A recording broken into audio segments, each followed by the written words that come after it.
મોટા કઈ બજાય? આ સરપંચ પાસે જાઉં છું. શું લેવો? થોડુંક કામ છે ને એટલે. તો સરપંચ અહીંયા ક્યાં હતા? તો સરપંચ તો દવાખાને છે. એને તો હવે નખમાં રોગ નથી, અટાકટા જેવા હતા. શું થયું એને? એને નખમાં રોગમાં નતો, પણ એને પેટમાં રોગ હતો. ગામના બધા થઈને લઈ ગયા દવાખાને. એને અહીં 2 ભાન કરીને દવાખાને લઈ ગયા. હા, દવાખાને ઓપરેશન કરીને બધું કાઢવાનું. અમે હું અહીંયા હતો, હારી જ હતો. મેં ડૉક્ટર પાસે જઈ ડૉક્ટરને કીધું, મેં કે આનું ઓપરેશન કરવું છે. મેં કીધું મને કે શું આમ જેટલું પેટમાં છે બધું મેં કીધું બહાર કાઢવું છે.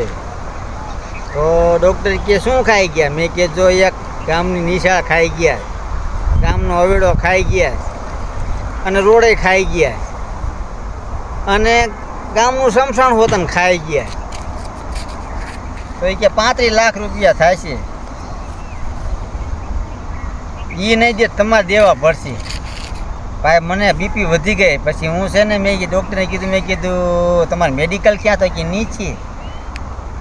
હું નીચે ગયો ભાઈ મેડિકલમાં. મેં એક બીપીની ટીકડી આપો તો એ ગાંડો બેઠો હતો અહીંયા. એનું પેટે આવડું મોટું હતું.